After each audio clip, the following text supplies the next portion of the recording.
Bismillahirrahmanirrahim. Assalamualaikum warahmatullahi wabarakatuh. Selamat pagi siswa-siswi kelas 2 SDN Kedaung Kaliangke 05 pagi. Apa kabar semuanya? Semoga kita selalu dalam lindungan Allah Subhanahu wa taala. Alhamdulillah, hari ini kita melanjutkan pelajaran pendidikan agama Islam. Kemarin kita sudah menghafal surat Al-Asr. Hari ini kita akan belajar tentang pesan yang terkandung dalam surat Al-Asr. Sebelum kita mulai belajar, mari bersama-sama kita membaca doa belajar terlebih dahulu. Berdoa dimulai. Bismillahirrahmanirrahim. Rabbi zidni ilman warzuqni fahman. Amin ya rabbal alamin. Silakan dibuka buku paket agama Islam halaman 55. Kita baca bersama-sama. Bismillahirrahmanirrahim. C. Pesan surat Al-Asr.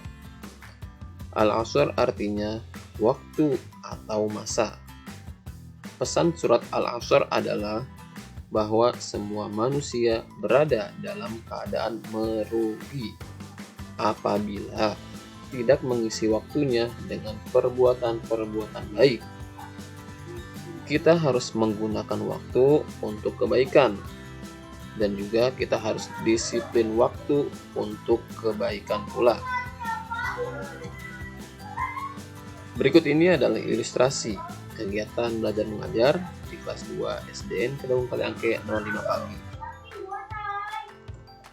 Pada pelajaran agama Islam, ibu guru bertanya kepada siswi, apakah kalian sudah hafal surat Al-Asr? Sudah, Bu. Alhamdulillah. Kalau gitu, kita akan membaca bersama-sama. A'udzu billahi minasyaitonir rajim. Bismillahirrahmanirrahim. Wal 'ashr.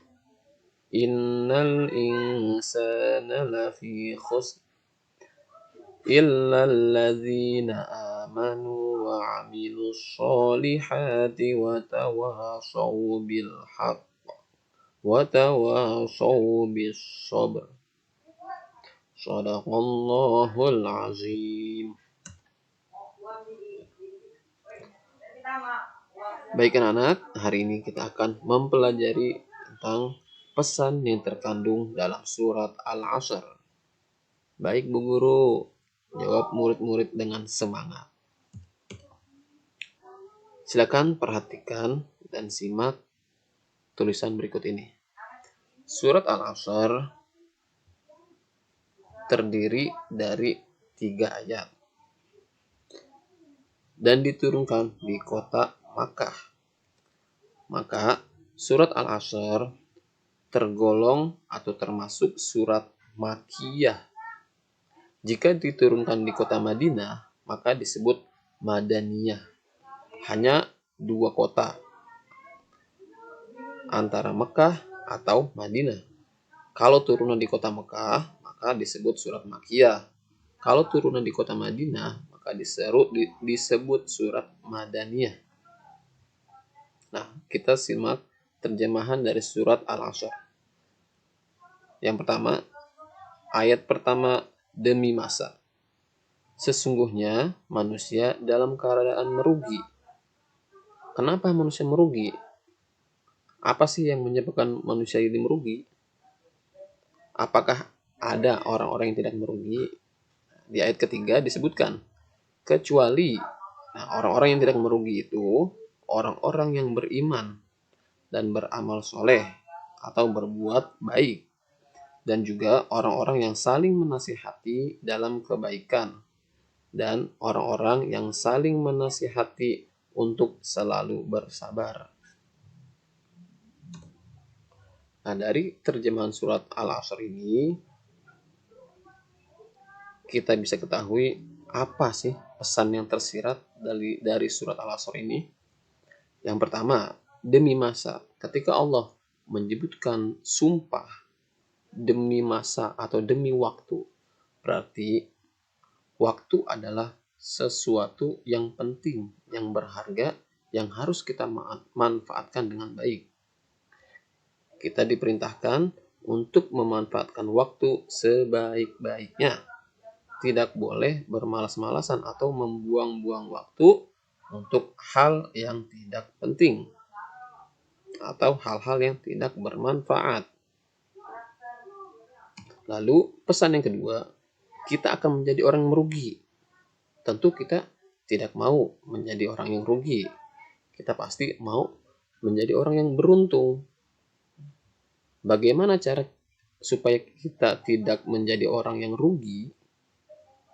Caranya, kita harus memanfaatkan waktu dengan baik. Jika kita tidak dapat memanfaatkan waktu dengan baik, kita akan menjadi orang yang rugi. Pesan yang ketiga, manfaatkan waktu dengan cara berbuat kebaikan dan hidup disiplin. Nah, supaya kita tidak jadi orang yang rugi, kita harus memanfaatkan waktu dengan berbuat kebaikan. Apa saja contoh berbuat kebaikan? Nah, di sini disebutkan contoh-contohnya. Kita beriman kepada Allah Subhanahu wa taala. Lalu berbuat amal soleh atau berbuat baik. Banyak contoh perbuatan baik, seperti kita menolong orang tua, rajin belajar, bersikap jujur, tolong menolong, dan lain hal sebagainya. Itu termasuk perbuatan baik.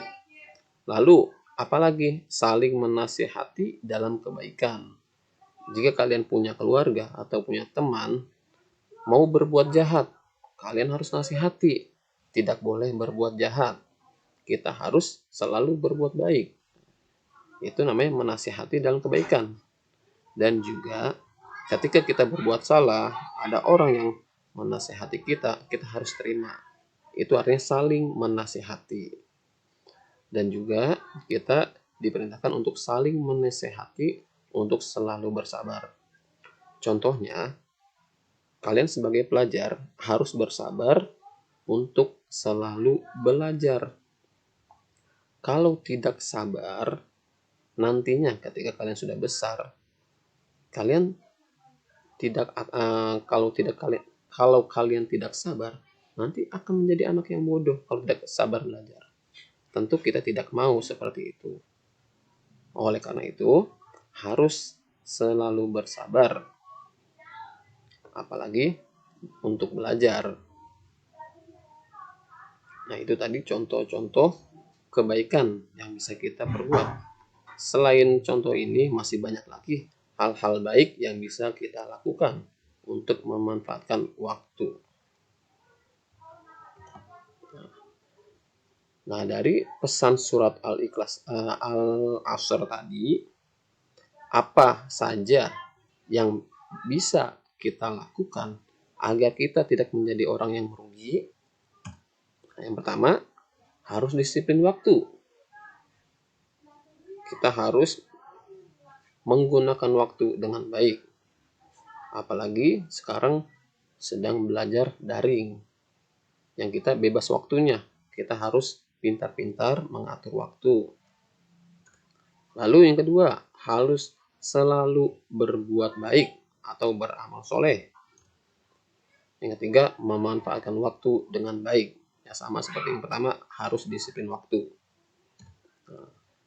Dari pesan surat Al-Asr tadi, ada 3 contoh kebaikan yang kita bisa kerjakan agar tidak menjadi orang yang merugi.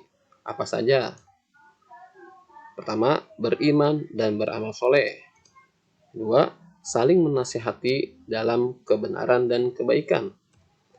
Ketiga, saling menasihati dalam kesabaran. Nah, ini beberapa contoh amal soleh yang bisa kita lakukan. Selain 3 hal ini, masih banyak hal-hal baik yang bisa kita kerjakan. Sekian pelajaran kita hari ini. Jika ada yang belum dipahami, silakan bertanya ke Pak Judin ya anak-anak. Baik Bu Guru, sikapku setelah kita mengetahui pesan yang terkandung dalam surat Al-Asr, sikapku, aku gunakan waktu dengan sebaik-baiknya. Mari sama-sama kita tutup pelajaran kita hari ini dengan membaca hamdalah. Alhamdulillahirabbil alamin. Terima kasih. Wassalamualaikum warahmatullahi wabarakatuh.